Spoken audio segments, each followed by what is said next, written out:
Good morning, and welcome to another episode of Exit Strategies Radio Show. I am your host, Corwin J. Millett, broker and owner of Exit Realty Low Country Group in beautiful North Charleston, South Carolina. If this is your first time listening to this show, you, sir or ma'am, are in for a treat because our mission here is very simple. That is to empower our community through financial literacy and real estate education. We're legacy building. That is what we do. So if you're out there making things happen with your family for the generations yet to come, our word teaches us to leave a legacy, to leave an inheritance for our children, and so forth and so on. We want you to put a hashtag on that thing that says that you are legacy building, because that is what you are doing. You can find us on Facebook, YouTube, Anchor FM. You can also find us on Instagram at our website, exitstrategiesradioshow.com. You can catch us in a number of different places on your favorite podcast applications. We appreciate you listening. Please share this content with your friends, your family, your coworkers, even those in your groups, your church groups, etc., guys, because sometimes the message and the word that we are speaking here today is for you. Sometimes it is for someone else that you know. Again, we appreciate you listening. Let's get started. Good morning, and good morning again to you. Welcome to Exit Strategies Radio Show.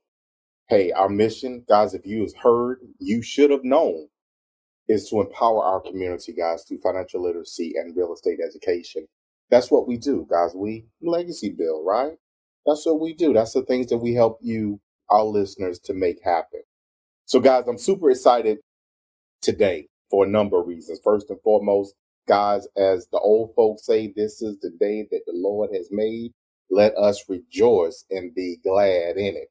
So with that, I am going to be rejoiceful. I'm going to be energetic, and I'm going to give you guys some information today, trustfully, to help you inspire, encourage, motivate someone else.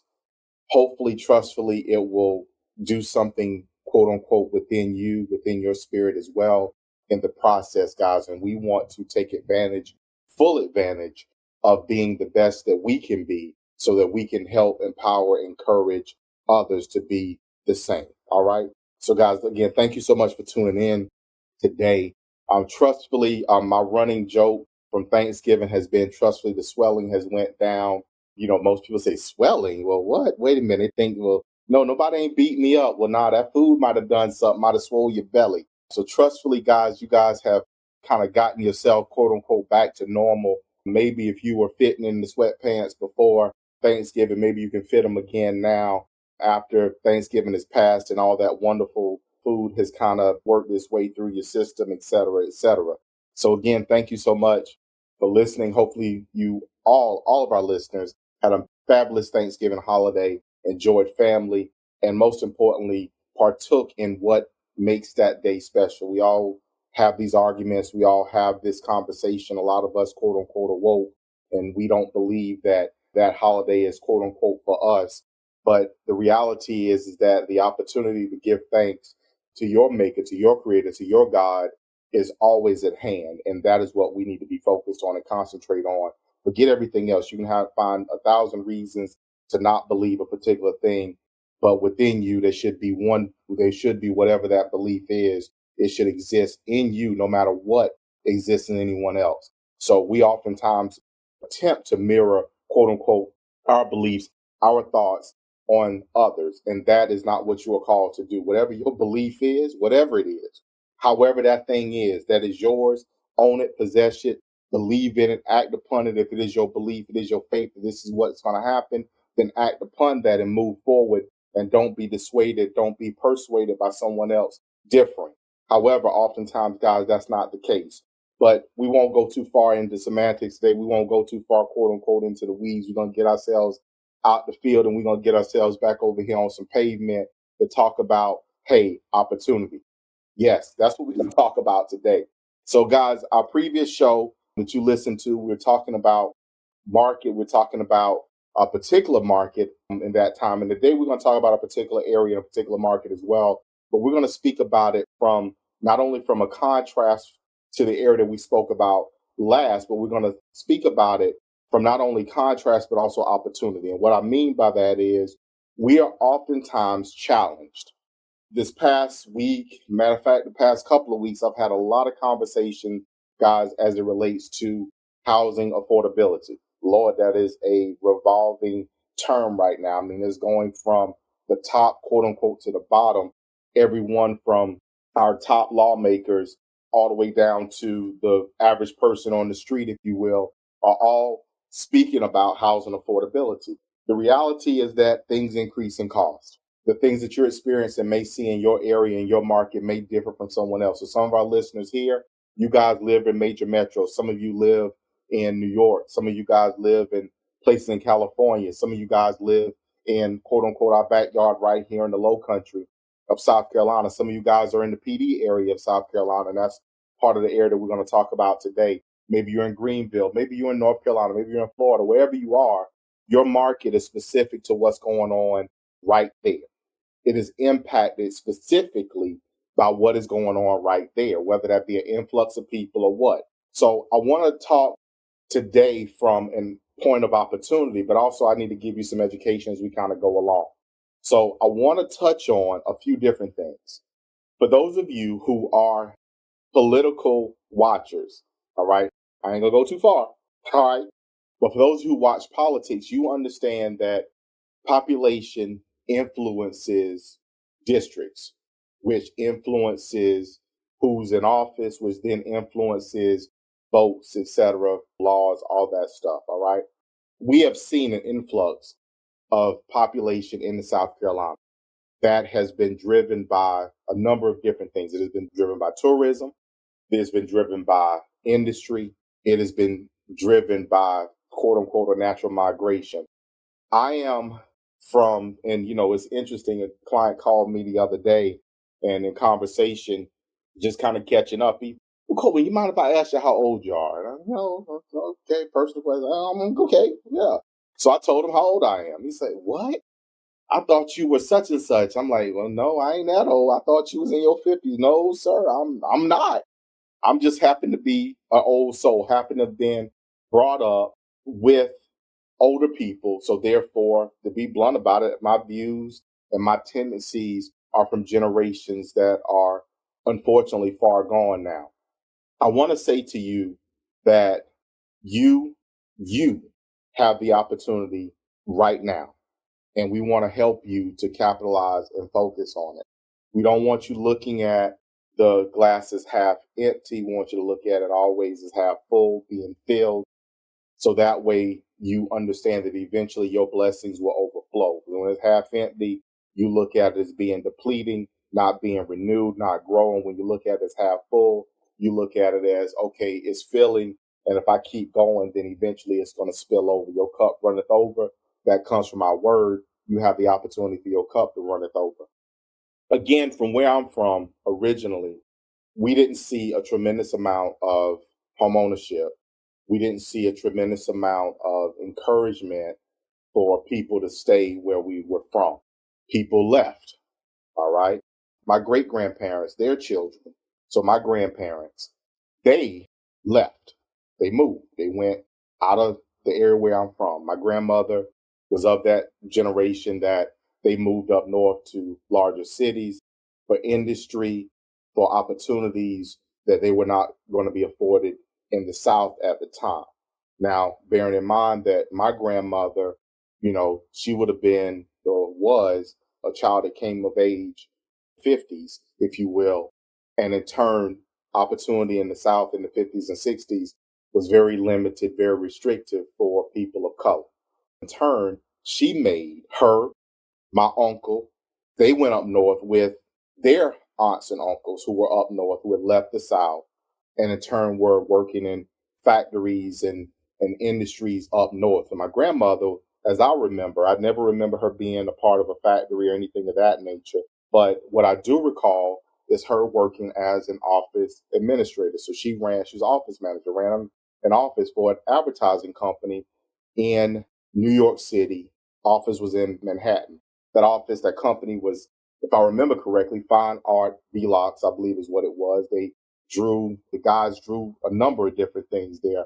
I saw them draw cartoons, all that stuff. And I remember spending summers up there in that environment. So I was exposed to different things. I ran around the city with their runner who delivered artwork and advertising stuff to different companies throughout Manhattan and other parts of the city, jumping on and off subways, buses, all that stuff, and running up and down the street and things of that nature. So not to go too far into that, but I again trying to give you that people left.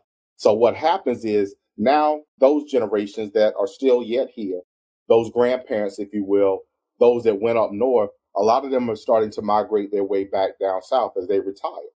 Yeah, they're coming back down south. They're coming to quote unquote where their roots are, if you will, but where cost of living also is much less. As we've talked, that is something that we've seen as a constant. And what's happening is a lot of those people, when they come back into South Carolina, they're coming into areas like Greenville. They're coming into areas like Columbia, Myrtle Beach, Charleston, Hilton Head, Beaufort area, because those areas have a lot of commercial activity that gives them a little bit of city and enough country to satisfy them, a little bit of country with enough city to satisfy them, whatever one you look at. But more and more people are going, quote unquote, outside of that. And what I mean by going outside of that is that people are going and seeing opportunities in even more rural areas. So we're also seeing an influence of people going into the Florence area. Florence is an quote unquote an ideal hub, somewhat like the Charleston region, definitely like the Columbia region, because you have intersections of interstates. You're in the Florence area, Florence County, in Florence, right outside the city proper, if you will, you have not only I-95, but you also have I-20. They intersect.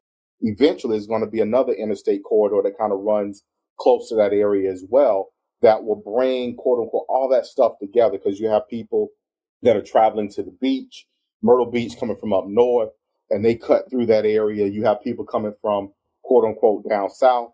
They come up, they go up through Florence County, kind of cut through that way, going to the beach as well. So again, those areas see growth because as people are traveling through those areas, people look at the opportunity to create or build businesses to support. So gas stations, hotels, as people may want to start, restaurants, people got to eat, right? So all those things, you start seeing these hubs kind of start building up around these particular intersections, these particular corridors, because people are traveling through. Again, you got more eyes looking. So that kind of drives and builds that. Now, eventually, along with this growth comes obviously more jobs. Eventually, people begin to settle in those areas. And then in turn, what happens is you have an expansion of both residential and commercial opportunities that present themselves in those particular hubs. And I'm educating you all because as you look in your own backyard, you should start to notice and understand the patterns. And, I used to have this conversation often where I am, you go leave home in the morning, come home in the afternoon, there's a building somewhere or a house almost built, seemed like that wasn't there when you left a little earlier. So guys, look, we have quickly come up on our first break, quote unquote, of the show. Y'all please hold tight. Y'all please flip that flapjack. Guys, and most importantly, hold tight because we're going to be right back. Congratulations to Exit Realty Low Country Group's Realtor of the Week, none other than Jessica Collins. You can reach Jessica Collins at 843-568-7299 or text Jess to your nest. That's JESS, the number 2, YOURNEST, Jess to your nest, to 85377. You guys give Jess a holler now. Guys, second segment, Exit Strategies Radio Show. Hey, thank you so much for sticking with us, for tuning in. Thank you for our loyal listeners, you guys who tune in from now a lot of different places. Guys, look, our listeners are all over the world now, and I'm extremely excited about that. A lot of you guys are tuning in on the radio app. You're coming in from, WJNIgospel.com. Downloading that app for the station and listening to us, quote unquote, live. For those of you who are going to our platform, to our website, or otherwise listen to our podcast through other sites, from other parts of the world. Thank you so much for tuning in. So, before the break, we're kind of talking and kind of giving you a little bit of context and background to give you some understanding of opportunity. And when I started this conversation, I started talking about kind of where I'm from, which is a more rural part of South Carolina, one of the most, well, not the most, but a more rural county, not necessarily the poorest county in South Carolina, but nonetheless a more rural county in the state. And in turn, today, what we want to kind of delve into a little bit to kind of give you guys a taste, if you will, is some opportunity. So, a couple of weeks ago, our show, we talked about the Cane Bay neighborhood, the Somerville area of South Carolina, which is one of the top residential plan developments in the entire country. If I remember correctly, Cane Bay is still top 50 as far as planned units in the entire country. That is massive. And not the neighborhood is massive. I think it might be bigger neighborhoods, but who knows? But nonetheless, it is a huge title to bear, great recognition, if you will. So, what I want to talk about today, though, and again, is opportunity. A lot of people, we look over, quote unquote, things that's outside of, but may be within reach. I'm going to talk about, because this is near and dear to my heart. What's near and dear to me is that people within my quote unquote home community have the opportunity, and most importantly, that they're able to grow. And I've made a commitment over the years to work to empower, to encourage, as well as seek to create additional opportunities in that area. I want to talk about, we talked about, and this is a huge gap, guys, and forgive me for stumbling over some of this because I want to make sure that you understand the real opportunity. So for some of you who are investors who are looking at where a next opportunity may be, Marion County, South Carolina, let's talk about that for a little bit today. Marion County, South Carolina, guys, sits between Dillon County and Horry County, between Florence and Horry County, between I-95 and the beach. All right. A lot of traffic runs through that county, through that area on the way to Myrtle Beach, North Myrtle Beach, etc. Murrells Inlet, some people cut through that way, depending upon where they're coming from, but some people cut through that way for that area as well. A tremendous amount of opportunity there. And we'll talk about some other counties within the state of South Carolina. We'll also, as we continue, going forward with the show, we'll actually go even further because we don't want to be isolated in our approach, but we also want to make sure that we are talking, giving information, and then delving deeper to educate you on where you can make money. All right. So I'd be remiss if I didn't take this as an opportunity at this point to talk about what my words are. Typically every year I have a word that is a focus, that one thing that you want to concentrate on, that one thing. Now, if I had to make it one thing, it would be more, would be the word. But I actually have a series of words this year. And those words are more, are help, are people, money, and make. All right. And I'm going to use those words in a number of different ways, in different phrases, in different sentences over the years. And I'm going to start by giving you some examples. One, our intent, my personal intent, my personal commitment to you, our listeners, and for every consumer, potential consumer that I encounter going forward for the foreseeable future will be to help more people make more money, to do a number of things around that.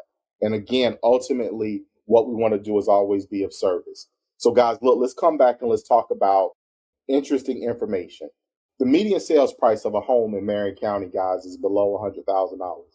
As of November of this year, so just this past month, the median sales price of a home in Marion County was $90,000. That right there spells opportunity. The average sales price, which, guys, we've had the information on averages and median, is the same. Homes in that area, guys, now stay on market a very short period of time. All right. The average days on market for a home is very, very small, very low. Your supply of inventory, though, about a couple of months. And that's just Marion County. So what's interesting is that rental rates vary, obviously, as you can very well imagine. But you have opportunity on rental rates to be anywhere from five to maybe seven or more $100 a month, depending upon the house, the product, etc., in rent on a home. So if you are an investor, if you're looking for a place to park some money, picking up a property in that particular area, in that market, and then turning that home into a rental property could help you to continue, or if you are a newbie just beginning, to start to create and build wealth. And the reason why I frame it in that context is because, and why I bring this is because oftentimes we're looking at risk. Sometimes we're looking at the amount of money, the quote unquote, the cost to be a part of the game, the pay to play fee, if that makes sense. Most of you are really wanting to invest in real estate, but you're watching others, and some of you attempt to do things without understanding what others are doing or if they're actually getting it accomplished. And what I mean by that is real estate requires money. Not all the time. There are ways to create opportunities that you would have no or little expense in order to participate. However, those opportunities are not as plentiful as you may expect or may think, which means that outside of that, there has to be some financial commitment in order for you to be able to participate. And if you're looking at it from that standpoint, and maybe you just make that your backstop. There's nothing that says that you have to have money to invest in real estate. However, people that build true wealth, create wealth, typically have some financial investment into the process. Again, that's just what it is. So when we look at this, we look and say, okay, you know what, guys, you have an opportunity here in a market like this to buy homes, create rental income for yourself. Maybe, just maybe, you're someone who is looking for a place to retire to, maybe a smaller community. You can buy a home, turn it into a rental, because I've actually seen that.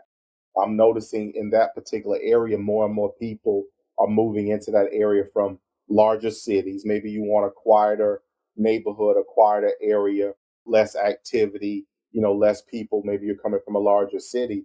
These types of opportunities exist where you can go into quote unquote a smaller, if you will, bedrock community that has services. Obviously, you want to make sure you got fire, EMS, you want to make sure you have police. You want to make sure that you have patrols, those kind of things going on. And you can purchase a home in those areas for significantly less than what you would pay in an area that you may currently be in. Imagine being in, let's say, I mean, I just was recently in San Diego and or even San Francisco, what people are paying for a home there, a million, million and a half for a home there. And you can move into an area like maybe Marion County and buy a similar sized and similar home, if you will, and maybe purchase that home for $200,000 or less.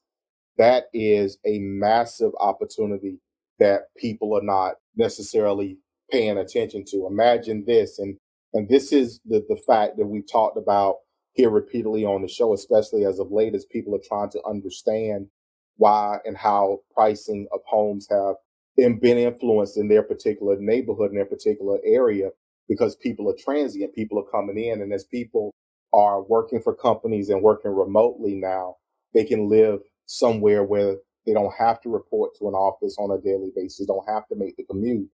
And somewhere like Marion County, that's about 30, 45 minutes away from the airport, is ideal for someone who may need to catch a flight to go to New York or may need to catch a flight to go into Georgia or Florida or some other state. They can catch a direct flight out of those areas, get to a meeting, and then get back home that night, have a lower cost of living, a quieter living, a more peaceful living, if that's what is peaceful to them, and then be able to go forward from there.